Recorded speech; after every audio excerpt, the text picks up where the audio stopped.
A couple of quick announcements. First and foremost, many of you know I've been transitioning from basically a free service to a subscription-based service. I've explained in past videos why I'm doing that. It's mainly to build out the service and to compensate me for a little bit for the amazing amount of time I spend on these videos. I've decided to make the fee fairly nominal.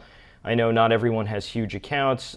There will be a more extensive subscription service available in the coming months that will have like the private Twitter stream, it'll have trade alerts and all that stuff.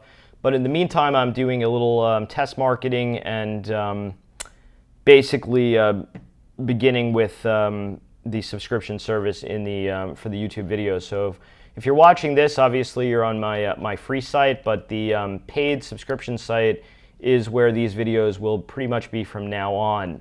This week, midweek video is going to very quickly, possibly even next week, transition from you guys just seeing me to being able to see charts.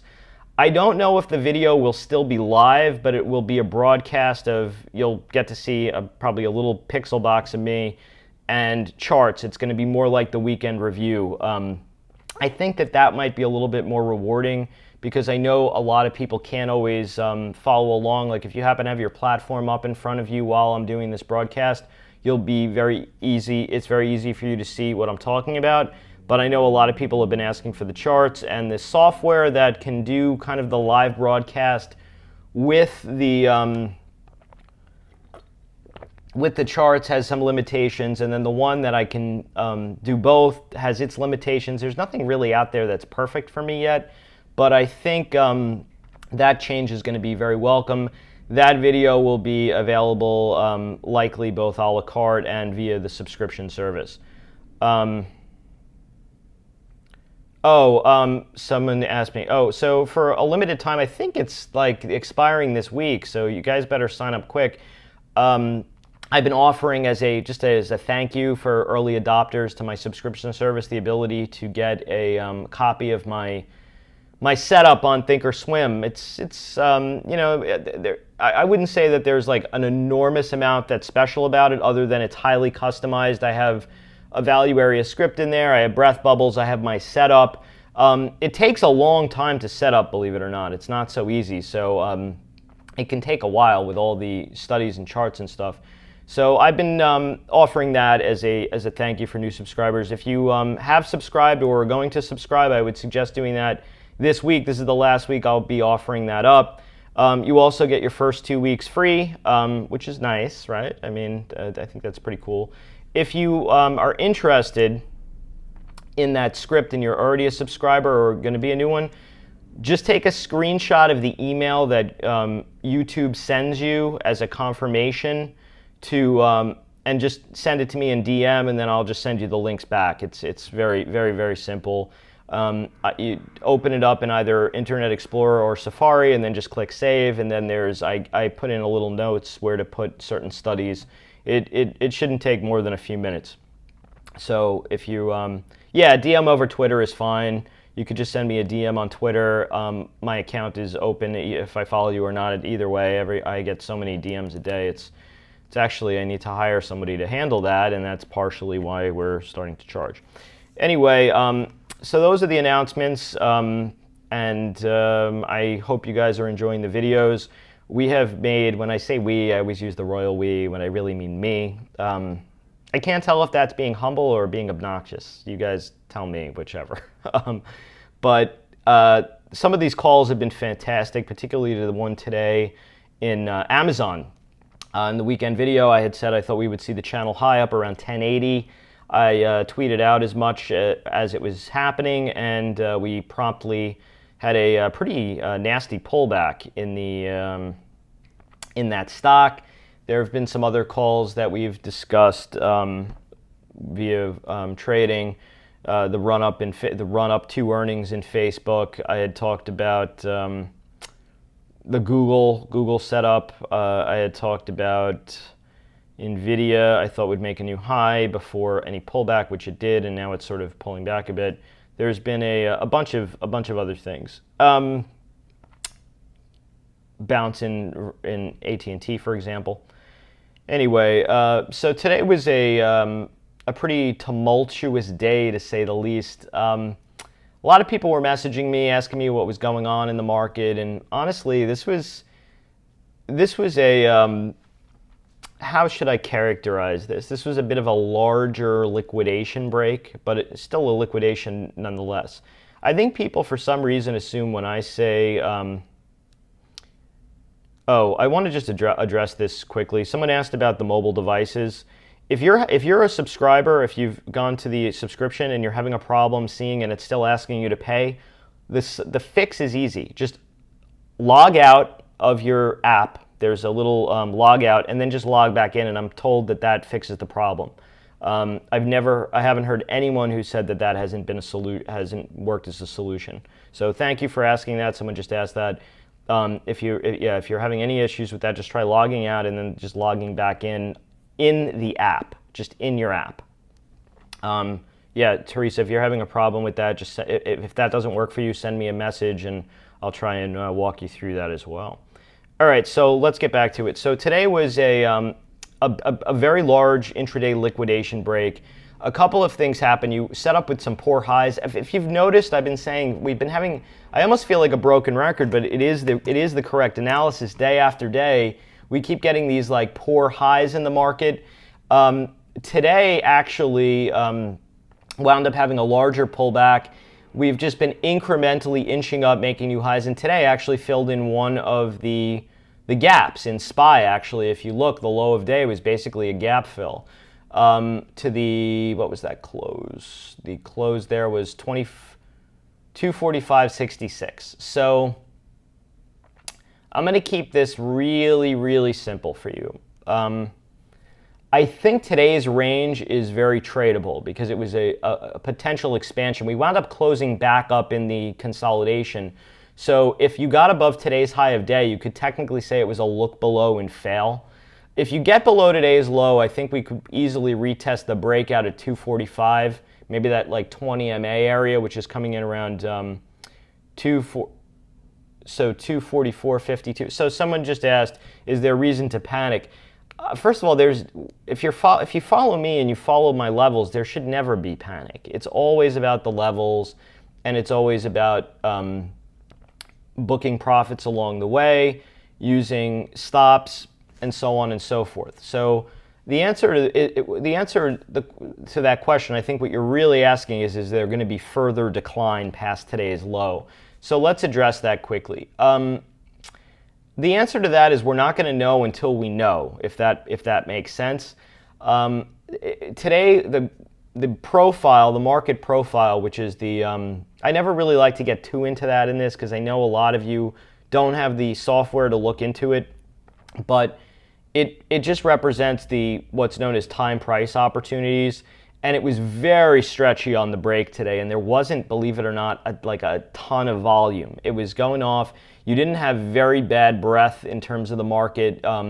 We wound up closing down basically 1-to-1 negative on the NYSE and like less than 2-to-1 on the NASDAQ. I didn't see what it was at the very worst, at the sort of that whoosh low, but today's high didn't technically have the end of auction excess. So if we would have had like an excess high today, meaning like 6 TPOs or more to the top, thin prints and then straight down, I would have said I thought today was a little bit more significant than it is at the current moment.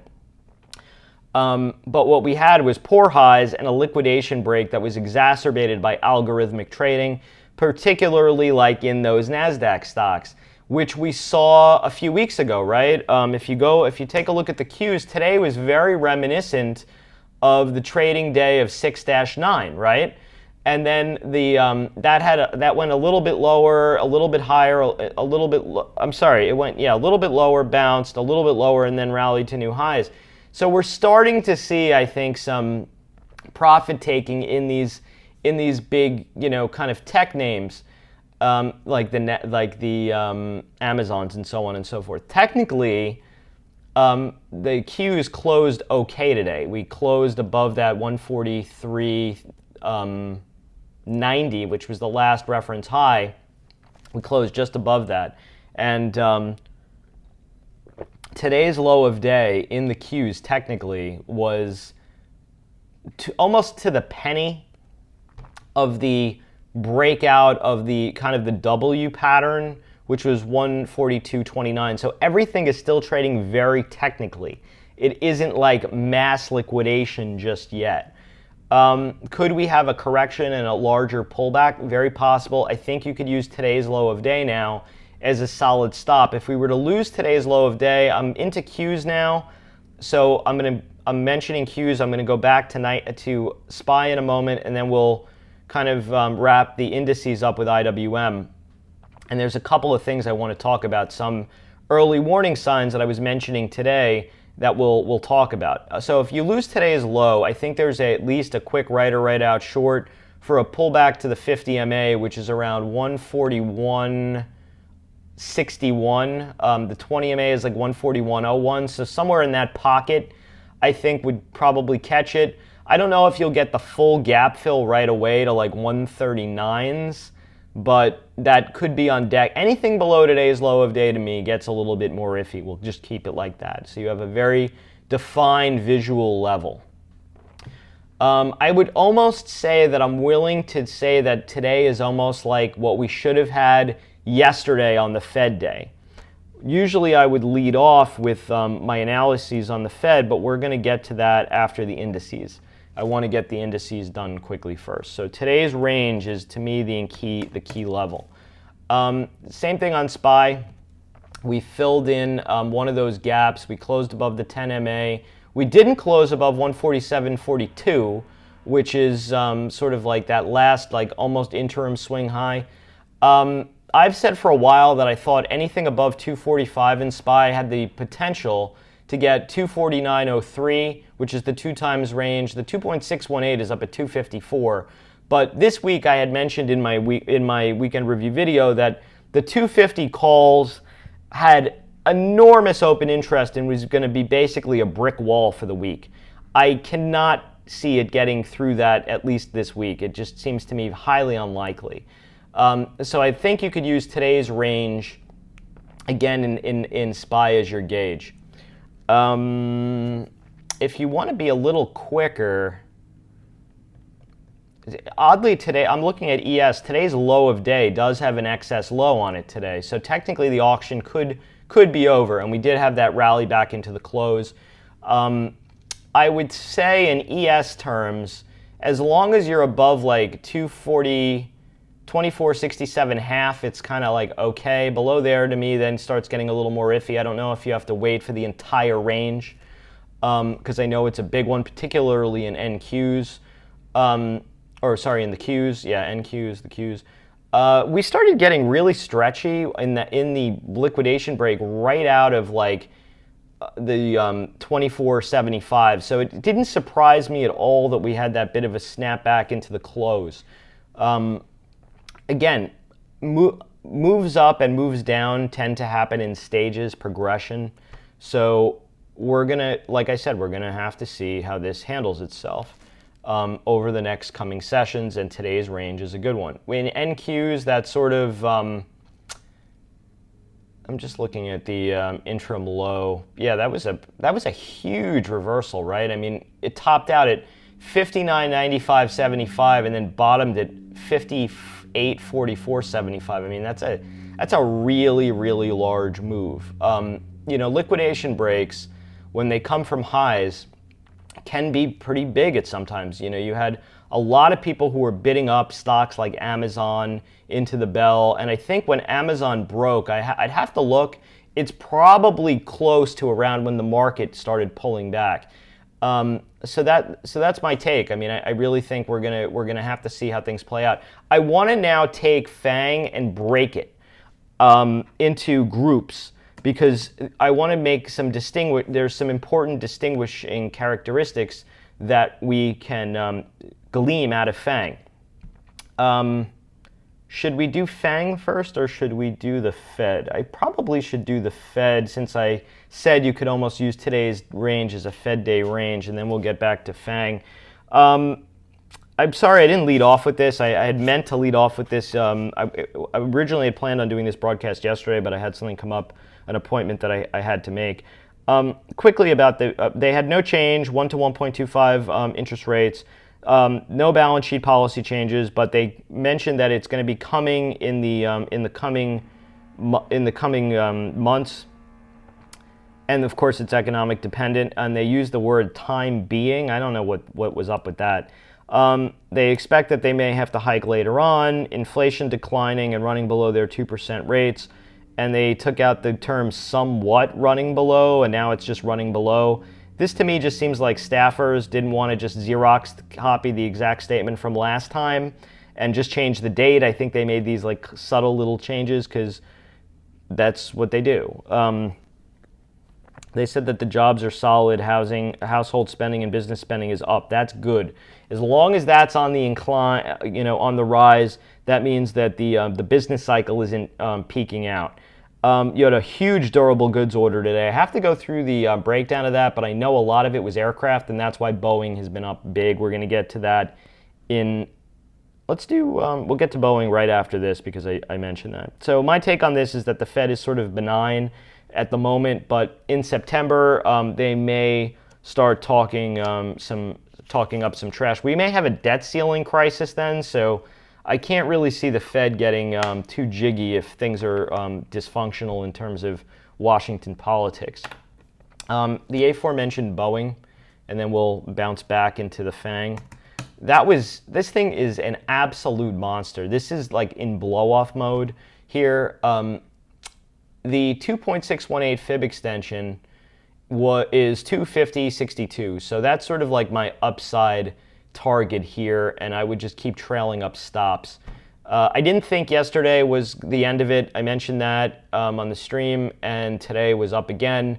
It just doesn't work like that when you get like a Marubozu. Even intraday, there's sometimes a little bit more.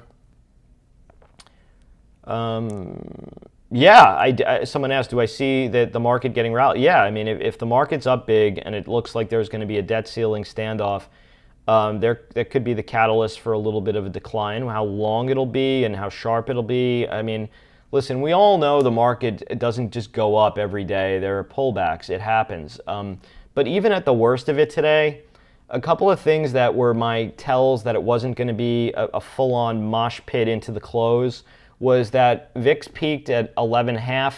The old reference low was 11.53. By the way, if you have my script and my levels, this is one of the big ones. And we backed off, and it was starting to make some lower highs even as the market was going low.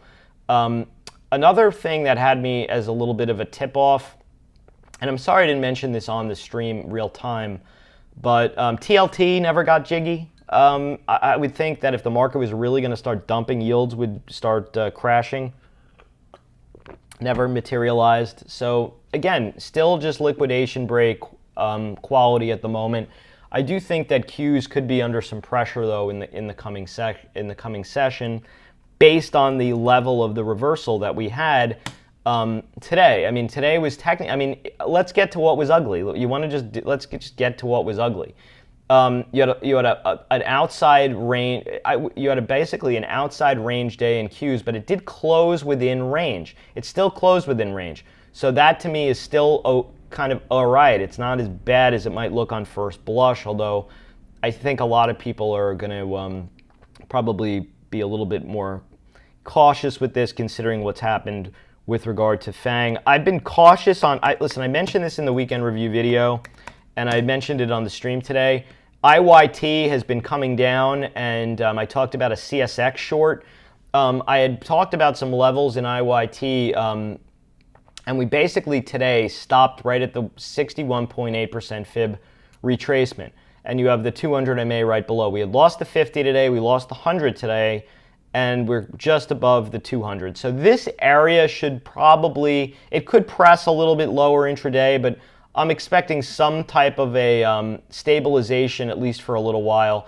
I think really, again, what had happened here with IYT, and I know a lot of people want to read into this like they do with every pullback in any market, it ran from the low of the range through the highs, and you can't break out sustainably when you've come up from the bottom already, if that makes sense.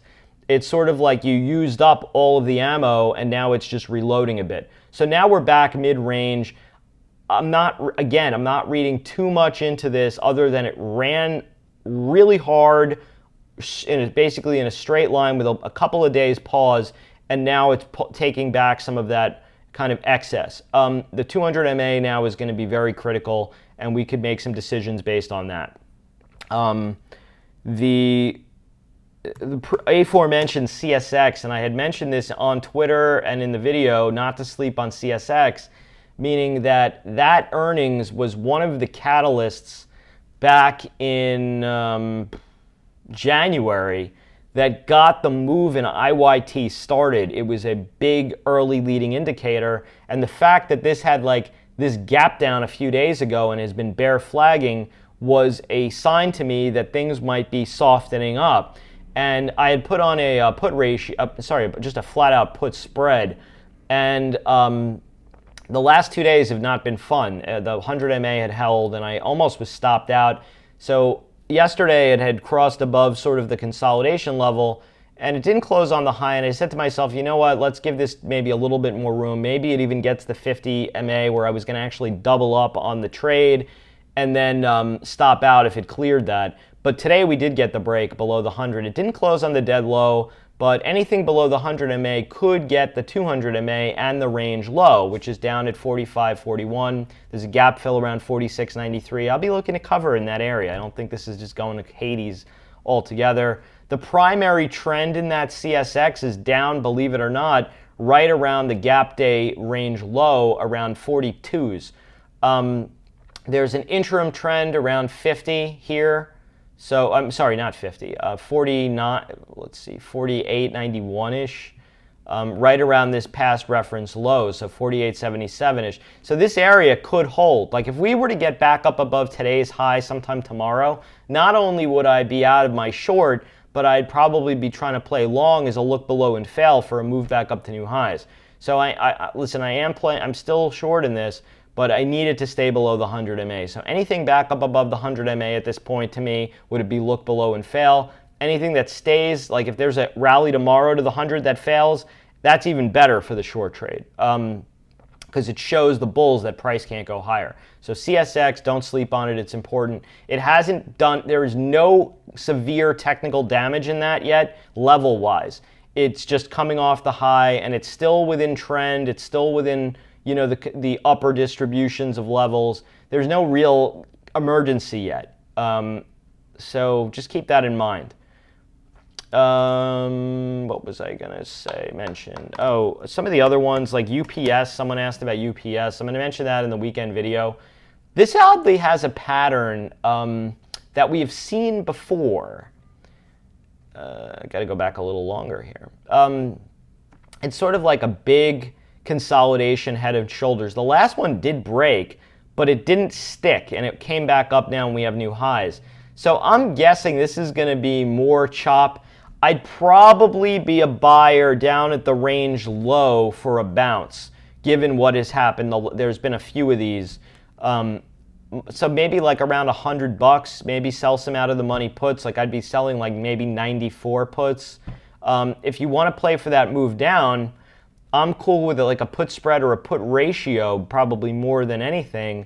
Buying like, either 105s and selling maybe buying 105s, selling 99s or 100s, and then selling still further 94s if you want to do a little bit, longer dated, because this isn't like a biotech stock. It's not going to, keep just completely crashing. Someone mentioned, I'm just seeing an after hours, someone mentioned about Baidu. I had mentioned in the weekend video that I thought that the move in this one would likely be up, and it is. All right, that took a minute to load, and it is. So there's another one we nailed. We'll circle back to that in a little while when I cover China. So those are some things to keep an eye on. Just looking at copper, that's also a leading economic index. Like I don't believe we're going into, like copper was up ginormous the last 2 days. You have a little bit of a lower high today. This could peel back a little bit, but overall the pattern is still solid. You don't have copper racing up if we're going into recession. Bull markets don't die on, out of length, time. They die on recessions. So just keep that in mind. You need to see first you see the rate of growth, the rate of change in growth contract, then it goes negative, and then you get the recession. Right now, the rate of change in terms of growth is potentially expanding. So that's not necessarily a bad thing. IWM, we didn't cover that. We should cover that.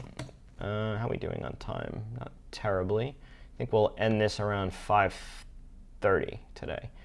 IWM had a couple of days, again, a look above, could potentially be a look above and fail. And we're right around the 20. This is just chopping around in range. I mean, the 50 MA, 50, 100 MA area has been a lot of support. Maybe it comes back down into there, like it was like a look above and fail, and then that would, to me, would be range low. So I think if you want to play RoRo short, you could probably do some type of a put spread, maybe like buying at the money or near the money and like selling same week or next week hundreds and 50s and hundreds, maybe as an overwrite.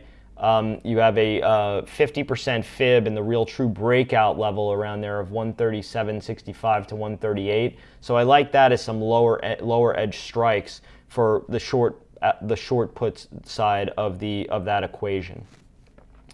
Again, today's high of day to me would be a long. If you got above IWM, I think that would be a pattern failure to the downside.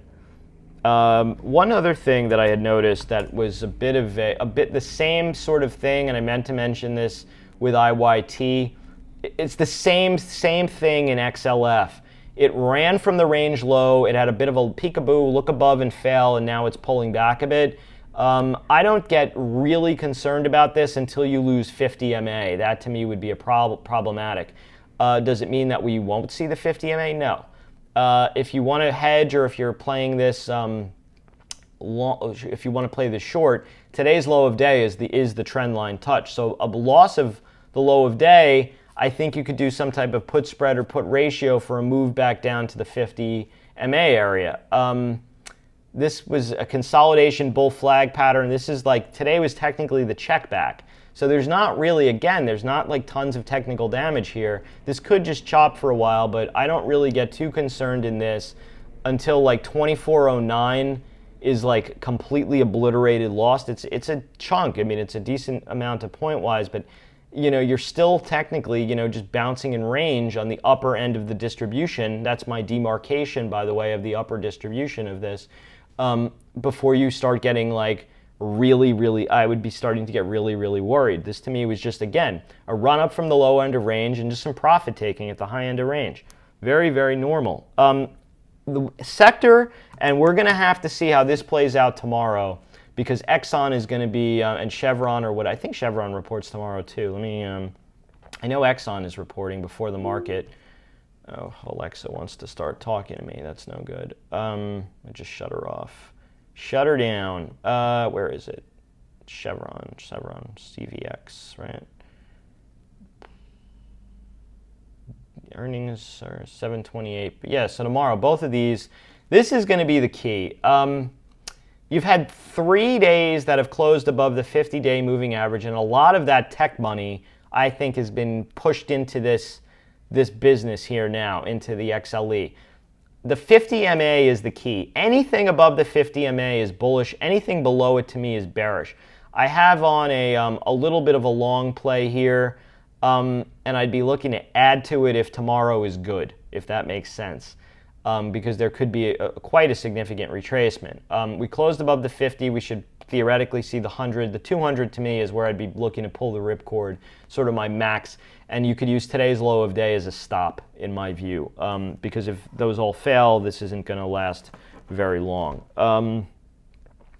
Let's talk about, let's go through the ones you gentlemen and ladies, or ladies and gentlemen. I should use ladies and gentlemen, right? I'm trying to attract more female viewers. It's amazing when you look at the Google Analytics statistics about who's watching. It's like so male dominated. All right, so here's the scoop with Amazon. We got my target. We mentioned it. I said 1080. We got 1083.31. I'm sure there would be some people saying that I'm a terrible trader. We missed the last $3.31. My bad. The stock is down pretty big after hours, after a pretty sizable reversal intraday. It's trading around 10.12 in the after hours, which is close to the breakout point, which was 10.1650-ish. So that area is key. I could see this easily touching the 50 MA, which is 994.36. That will probably be a right or right out buy initially, at least for a bounce. 965 was the earnings gap, the high. That was really the true, the last earnings high of day, which was the big key. Possible we get back into that range. That's a big demarcation level for me as well. I'll say this. The stock ran a lot into the number. People were just hopped up on it, and it was due for a little bit of a cool off at the channel high. Is it going to get the channel low? If it happened tomorrow, that would be basically 910, which was the last earnings after hours low of day, the 427 earnings, by the way. So that to me is sort of like your max risk, in my view, at the moment, down to that area. I don't think this is happening tomorrow, by the way. Not all in one day anyway. But could we pull back and have a little bit of a pullback to mid-range, which is roughly the 50 MA? Yeah, I mean, very healthy. As of today, I have to see how the options open tomorrow, and I'll post an update as soon as it's available.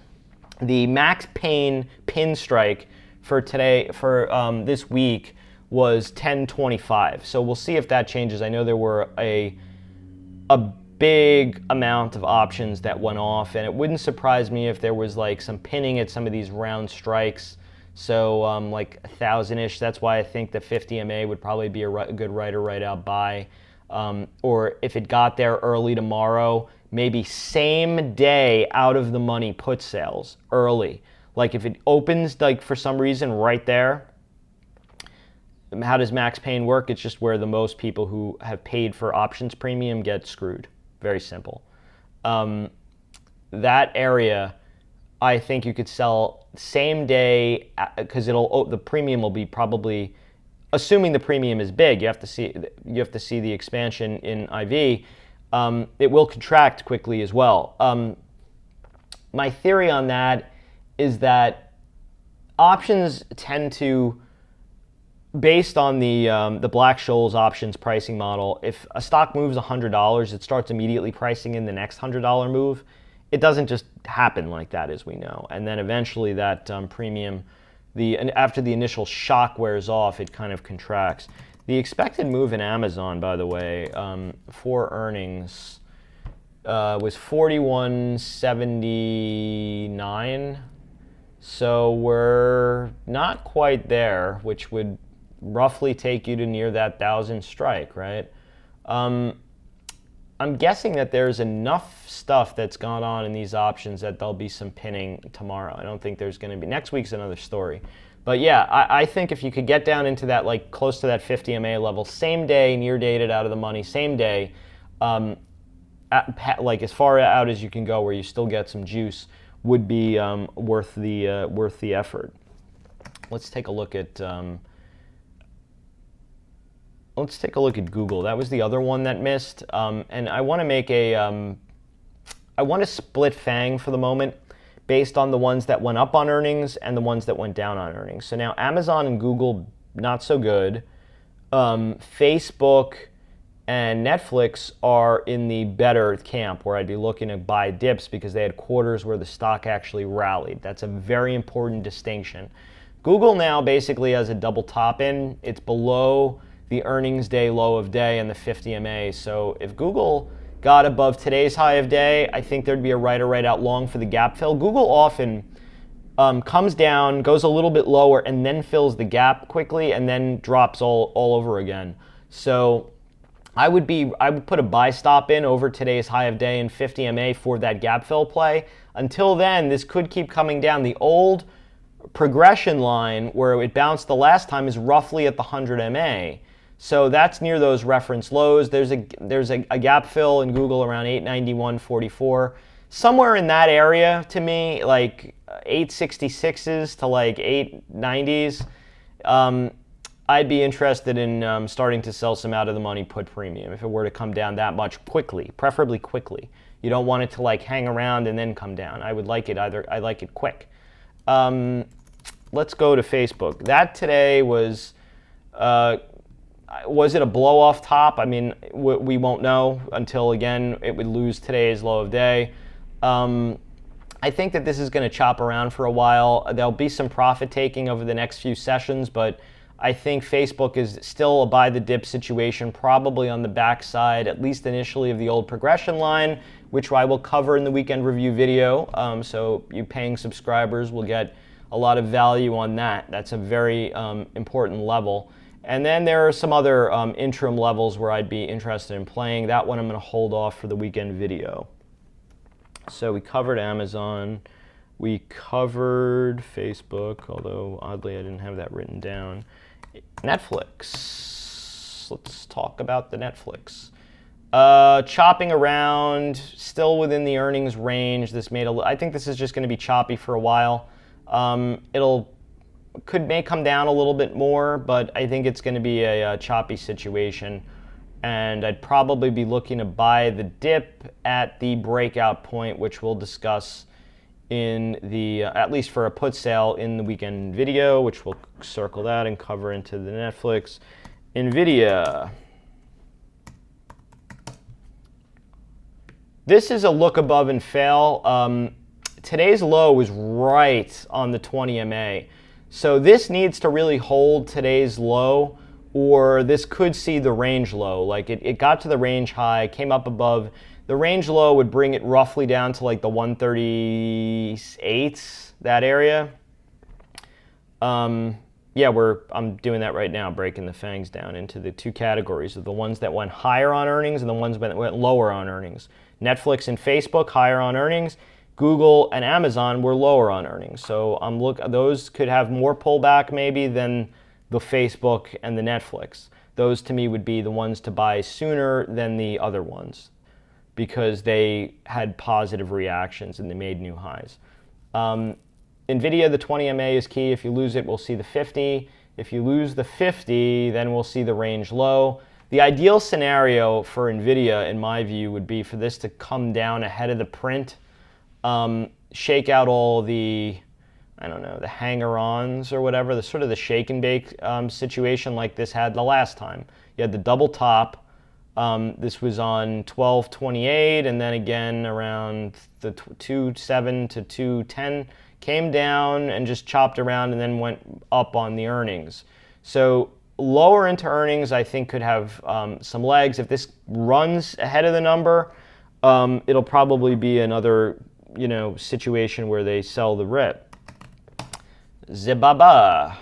We got one of my fib extension levels today, and we got my target that I talked about in my weekend video from this weekend and last weekend. So if you've been following along, you've benefited greatly. My call was for this to see 158.81 to 151.12 to 151.81. It got a little bit above there, 160.39, pulled back. So if you're long and you want to stop, I think you could use, obviously 150.31, but I think you could use the low, yesterday's low maybe, or today's low. I wouldn't let this really get much past 152s if you didn't take it all off there. A lot of these stocks have been seeing 2.618 fib extensions or 2 times ranges. If you go on a different time horizon, that's 173.58, potentially up to 182.80. But I definitely like the idea of booking some profits today at the 158. What is this? What positioning do you think we should take for tomorrow? Well, tomorrow you're going into the weekend, so I'd actually, we'll talk about that in the weekend. I don't want to necessarily talk about how I'd be positioned for tomorrow. I want to be more interested in how I'll be positioning for next week.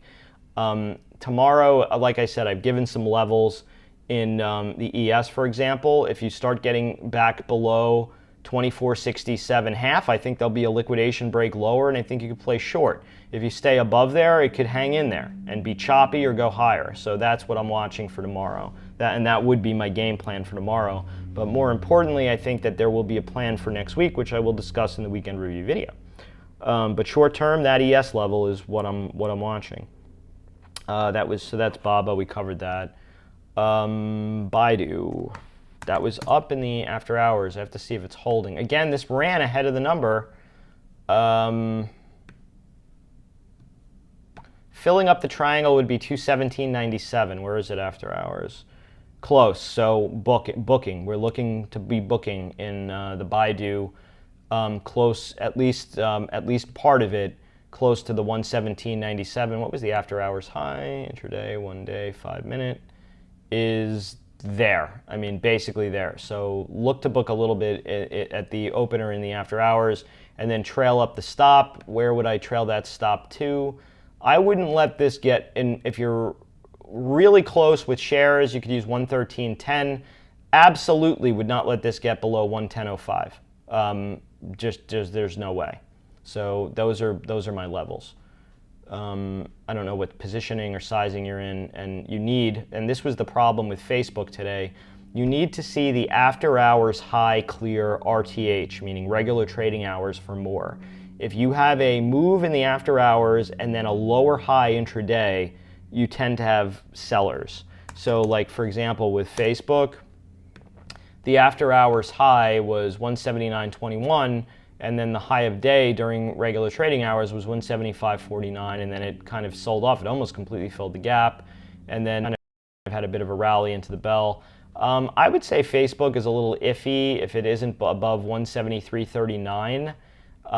But like I said, if this pulls back over the next few sessions, this would be one of the ones I'd be looking to buy the dip into, because stocks don't make all-time highs and then just crash.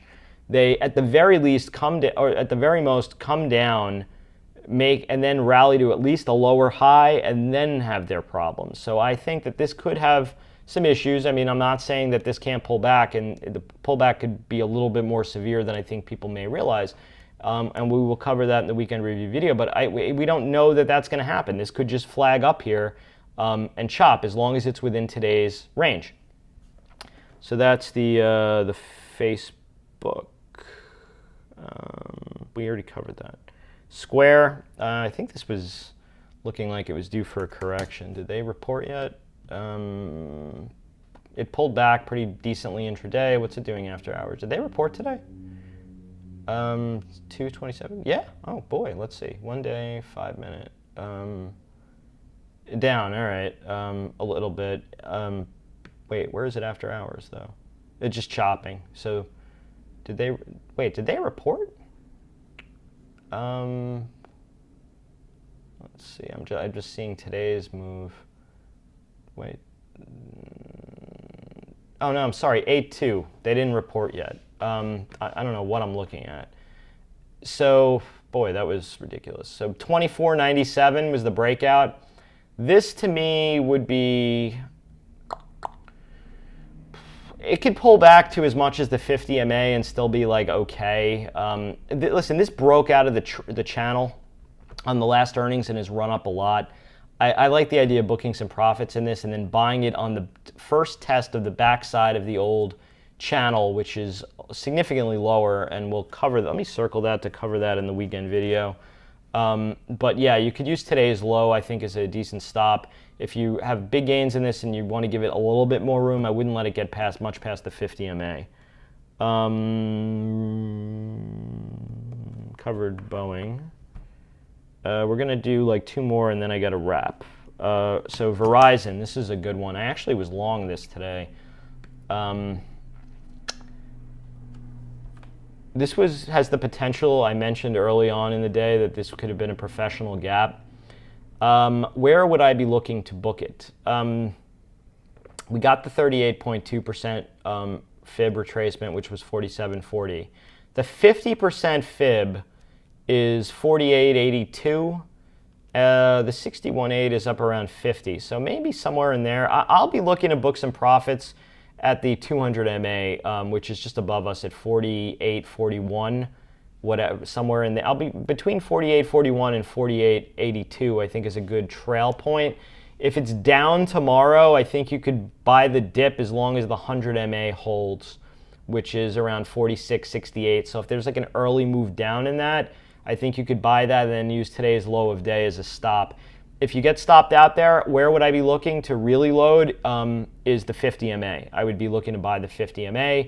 And if you're a chicken little here, what I often would like to do is if it did come down to the 100 MA like early tomorrow, sell puts at strikes at or below the 50 MA, which is basically like 45.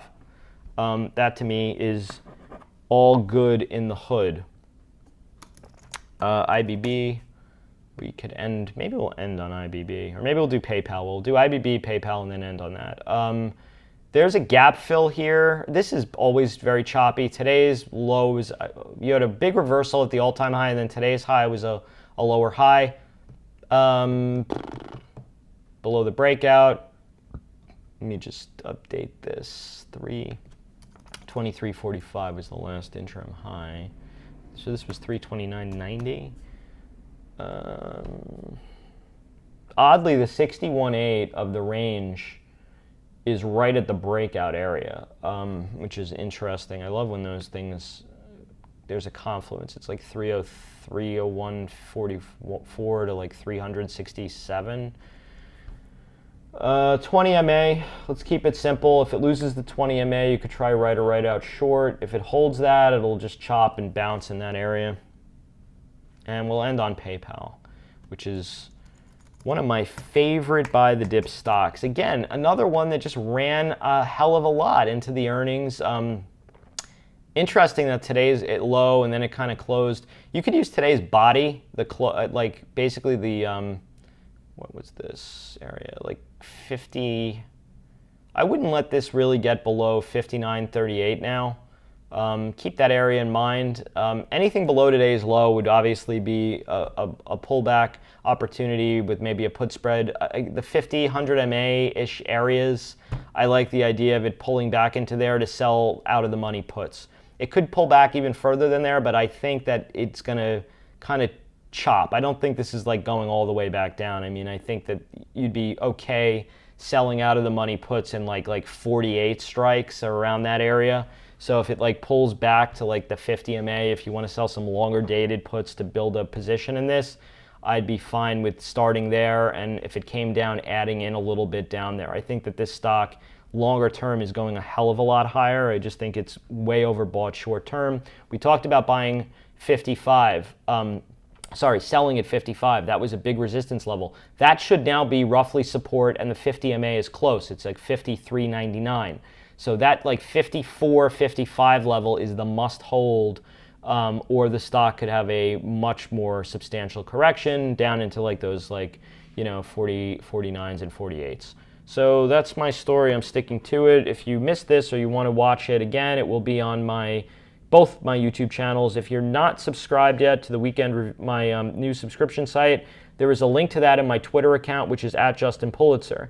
These videos, the midweek videos, are going to change their format, potentially even as soon as next week, maybe the week after, but sometime in the next 2 weeks. And the midweek video will be behind the paywall also, to be available both a la carte and subscription. But I'm trying to ease the transition a little. I know a lot of people weren't even aware. I'm still getting messages, people that weren't even aware I have a subscription site, which is amazing. But I always assume everyone watches everything I do. I know they don't. That's why I'm sort of being a little bit more generous with the amount of time that we're doing these. But that will be changing shortly. Hope you have a great rest of your weekend. I will see you all on Sunday in the weekend review video, where I will go through these charts in amazing detail with some hyper accurate pinpoint levels, which I don't think you will want to miss. If you're having a problem, by the way, with payment, I know some people have been having some trouble with YouTube. Just send me a DM and I'll try and walk you through it. I've been keeping a running list of problems people have been having and the solutions. There are new ones every day, but I can try and coax you through some of that. So just hit me up on the DM. My handle is @JustinPulitzer, and let's wrap there. Cheers.